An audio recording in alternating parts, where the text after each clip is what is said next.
नमस्कार दोस्तों, एक नई लर्निंग के साथ हाजिर हूँ और आज की लर्निंग में एक ऐसी कंपनी को लेकर चर्चा करने की कोशिश करेंगे जो कंपनी कुछ न्यू करने की कोशिश में है और कैसे है वो भी बताऊंगा। उससे एक नज़र पहले डालते हम इनकी कुछ न्यू रिसेंटली ब्लॉक डील और किसके बल्क डील की तरफ। और वो ये दर्ज करता है इस कंपनी में जो रिसेंटली इसी पीरियड की बात है, अभी कल की बात कल परसों की बात होगी, जहां पे एक सुपर इन्वेस्टर ने यहां पे अपनी पोजीशन में 10 लाख शेयर को इंक्री क्या किया है, इंक्लूड किया है। इनके पास एग्जिस्टिंग शेयर होल्डर भी ये एग्जिस्टिंग प्लेयर भी थे इसमें, और रिसेंटली उन्होंने 10 लाख और ऐड करने का मतलब हो गया इनके पास जो टोटल शेयर पहले का था वो करीब 1.5% के आसपास की थी, और उन्होंने 10 लाख शेयर को और इंक्रीज किया तो मार्केट और इनके लिए थोड़ा सा बेटर हो सकता है। नाम था सुपर इन्वेस्टर का विजय कुमार अग्रवाल साहब जी। अब इनको जानने की कोशिश करते हैं कंपनी में, और कंपनी क्या दिशा दिखाती। कंपनी करती है ऑप्टिकल फाइबर में deal. Aksh Optifibre limited नाम है कंपनी का, जहां पे ऑप्टिकल फाइबर हो, F R P A R P rods की बात किया जाता है। इसके अलावा यदि प्रोडक्टिविटीज में देखते हैं तो ऑप्टिकल फाइबर से लेकर के नेटवर्क कनेक्टिविटी तक का कंपनी का कारोबार रहा।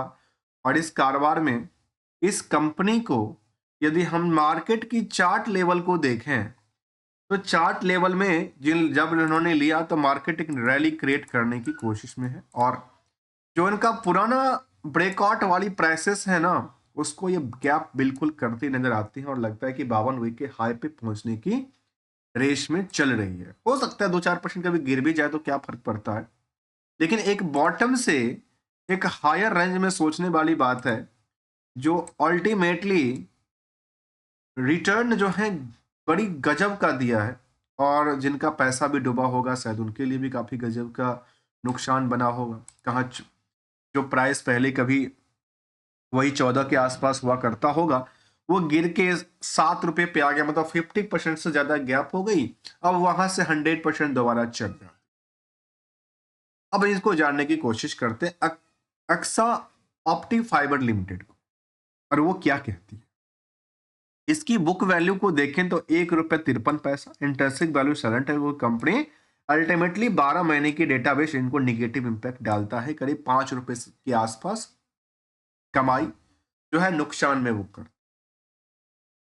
अब दूसरे पहलू कहती है कि इंटरेस्टिंग जो इंडस्ट्रियल का पी है इस सेक्टर की वो 96 के अकॉर्डिंग है, और यहाँ पे उससे काफी ज्यादा क्राउड क्रिएट हो चुका है। जहां तक कंपनी में डिविडेंड का ट्रैक रिकॉर्ड है, नहीं मेंटेन करती है। नंबर ऑफ शेयर होल्डर भी कम आंकड़ा दर्ज करती है, जहां पे नंबर ऑफ शेयर 16 करोड़ के आसपास बुक करती है, और 14 रुपए के प्राइस से 228 करोड़ की मार्केट कैप होती है। पेनी स्टॉक और छोटी स्टॉक की कैटेगरी में आती होगी। इसको लेकर के प्रमोटर का पास जो कंट्रोल है वो भी काफी कम है, 25% की कंट्रोल बनी है। क्या हम यही जानने वाले थे, तो कहते हैं नहीं जी, ये हम जान के क्या करेंगे, ये तो समरी डेटा था। जब तक हम डिटेल नहीं जानेंगे ना, हमें सेटिस्फेक्शन नहीं होता जो कंपनी में एक्चुअल में हुआ क्या कंपनी कर्ज ले रही है, क्या पे आउट कर रही है, क्या मोनिटाइज कर रही है, क्या उनको दे रही है। ये अपनी बात कहती है जो इनके पास फाइबर टू होम की बात कहती है। इसके अलावा ई गवर्नेंस को लेकर कंपनी कामकाज करती है। ऑप्टिकल फाइबर में इनका कारोबार है।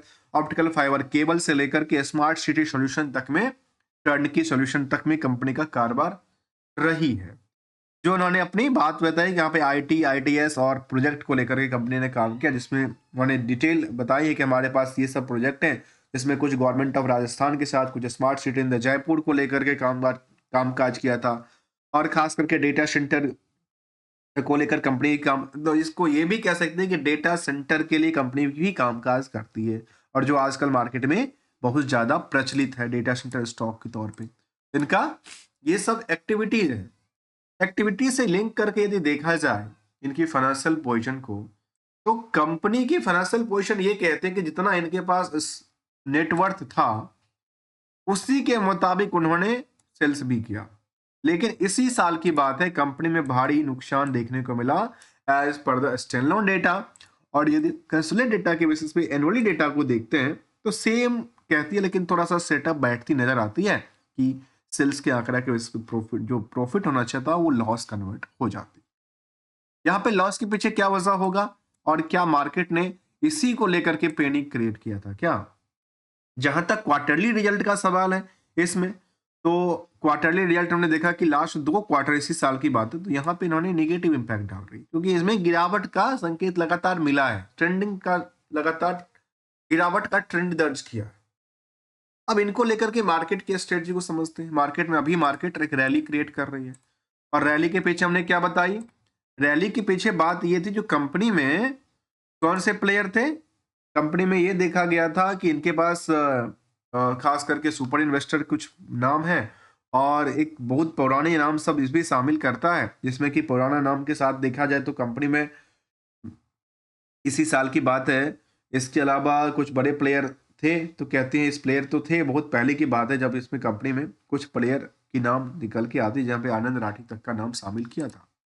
लेकिन यहाँ पे फिलहाल एफआई की लिस्ट में कोई नहीं, डीआई की लिस्ट में कोई नहीं, मतलब 1% से ज्यादा होल्डिंग किसी के पास नहीं, एक सुपर इन्वेस्टर के तौर पे बने हुए निकल के आते हैं।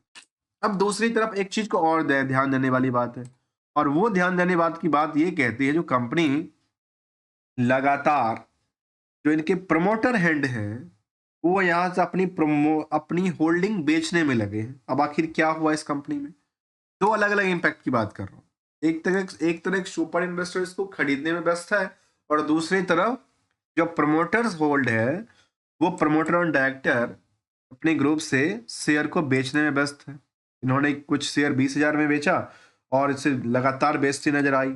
ये डॉक्टर कैलाश शांतिलाल चौधरी जी साहब हैं, जिन्होंने 2.5 लाख पिछले महीने में बेचा था, और इसी महीने की बात है उन्होंने करीब 3.5 लाख के आसपास शेयर बेचा था, और उससे पहले सितंबर में बेचा था। लगातार इनका देखना देखती बनती है। इसी क्वार्टर की बात करूं, सितंबर अक्टूबर नवंबर वाली पीरियड की बात करूं, तो उन्होंने अक्टूबर में नहीं, नवंबर में 2.5 लाख शेयर बेचते हैं, और दिसंबर में करीब 3,82,000 शेयर को बेचते हैं, और कुछ प्लेयर इसमें आते भी हैं। अब आते हैं कुछ अलग पहलू, और अलग पहलू कहता है कंपनी को लेकर के, जो डेट टू इक्विटी कंपनी के पास काफी ज्यादा है, करीब 3.34 का नंबर दर्ज कर। करंट रेशियो के नंबर तो काफी छोटा सा, उसमें कोई पैनिक नहीं किया हो सकता है, लेकिन तब भी हम एक कंक्लूजन पे चलेंगे कि आखिर कंपनी जो कोई कारोबार करती है, बिजनेस करती है, उस बिजनेस से उनको जो सेल्स के आंकड़ा पे देखते हैं कि प्रॉफिट के नंबर से देखते हैं, या परसेंटेज वाइज हम ट्रेंड को देखते हैं, ये जानना जरूरी है। इसको एसएम स्टेज 1 के अंदर रखा गया है फिलहाल, और इसमें यह देखा गया कि 20% की प्राइस पॉइंट अभी फिक्स है। टेलीकॉम इक्विपमेंट से भी डील करती नजर आई है कंपनी। और इसके अलावा यदि हम कुछ और पहलू को देखा जाए, तो कंपनी इसी अभी रिसेंटली डिसमिस की बात किया था। अब क्या डिसमिस किया था अनाउंसमेंट को लेकर के, उसमें डिसमिस वाला हम लेटेस्ट अपडेट 16/26/11 का जानने की कोशिश करें, तो कंपनी कहती है जिनके पास एक suddenly dismiss of the mister Jayanti Lal, proprietor of the mister Jayanti Lal Gupta and associate secretary auditor of the company, उसको डिसमिस कर दिया गया। अब क्या हुआ मार्केट में, क्या इनको सेंटिमेंट क्रिएट कर रहा है?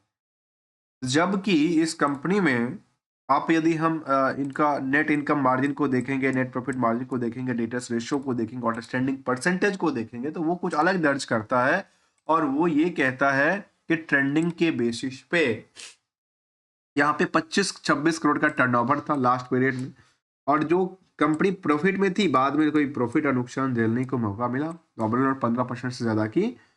और इसमें इंटरेस्ट की जो बर्डन है वो काफी ज्यादा सताती है इनको, चाहे क्वार्टरली हो चाहे ईयरली हो। ईयरली में देखा गया कि लंबी लगातार इसमें अभी भी क्या है, इसमें गिरावट का ही देखने को मिला, प्रॉफिटेबिलिटी लगातार गिरावट है। अब क्या लगता है कि कुछ वैसी बातें हैं जो कि शायद आगे चल करके बेटर कर सकता है, क्योंकि बड़े प्लेयर यदि उसमें कुछ कर रहे हैं, एंट्री कर रहे हैं, तो कुछ ना कुछ मोटिव से कर रहे होंगे, कुछ ना कुछ समझ के कर रहे होंगे।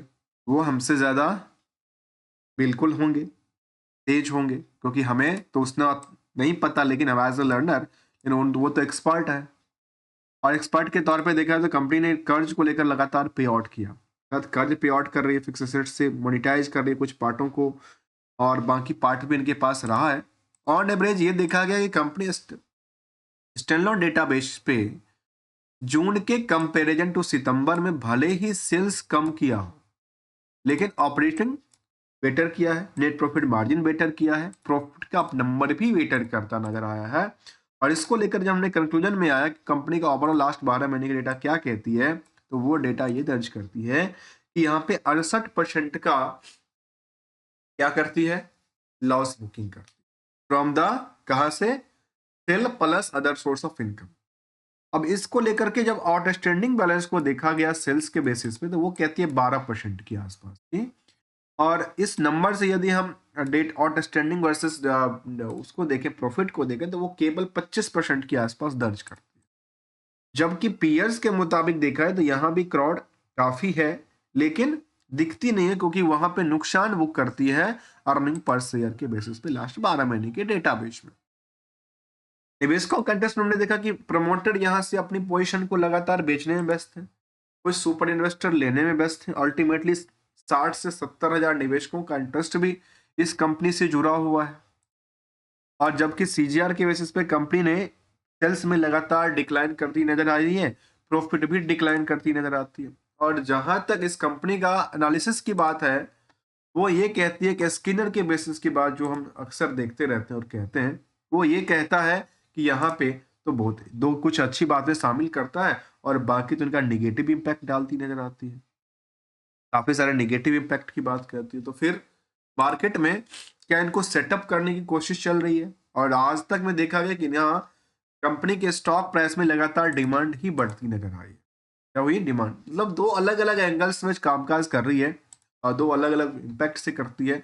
और इस तरह की पैनिक कई बार हुआ है, ऐसा नहीं कि एक ही बार हुआ है। मार्केट अच्छी खासी रैली पे जाती है, मार्केट में एक तरफ लोग खरीदते भी हैं, एक तरफ बेचते भी हैं। जब ट्रेंडिंग होता है खरीदने का तो लोग खरीदते हैं, जब ट्रेंडिंग होता है बेचने का तो बड़ी, कहते हैं ना वो बहती जल में अब हाथ धोगे तो कुछ आपको फायदा ही मिलेगा। ऐसी चीजें होती है, ट्रेंडिंग को फॉलो करते हैं और लंबे पीरियड में देखते हैं तो फंडामेंटली बिल्कुल स्ट्रांग कंपनी होना चाहिए। और कहते हैं कि गोल्डन रूल कहता है कि जब मार्केट में मौका मिले तो प्रॉफिट को भी छोड़ना नहीं चाहिए और लॉस को अपने पास से ज्यादा करना नहीं चाहिए, क्योंकि फिर नहीं तो हाई रिस्क हाई रिटर्न की तरफ मूव कर जाती है। और ये भी कंपनी की बात करूं तो ये दिल्ली बेस्ड कंपनी रही है और इसमें हमने समझने की कोशिश किया ऑप्टिकल फाइबर बिजनेस को लेकर के और इससे पोटेंशियल को लेकर के और किस तरह से आंकड़ा करती है। इसको कंपैरिजन करने के लिए तेजस नेटवर्क बाकी कुछ कंपनियों से कंपेयर किया जा सकता है। रिजल्ट के पॉइंट ऑफ व्यू से देखा जाए तो इसमें पीयर्स के मुताबिक देखा जाए तो कहते हैं कि आईटीआई है, बिरला केबल जैसे कंपनी भी शामिल है, जो कि रेवेन्यू के बेसिस पे काफी बेटर करती है, भले ही सबका नुकसान ही बुक नजर आती है। तो गोल्डन रूल को ध्यान भी रखना चाहिए, समझना भी चाहिए जो क्या कहती है। विदाउट किसी ट्रेडिंग और एडवाइजिंग नोट को लेकर के मिलने की कोशिश करेंगे। तब तक के लिए thanks for the joining us. और अभी तक चैनल को लाइक नहीं किया तो लाइक एंड सब्सक्राइब भी कर लीजिए।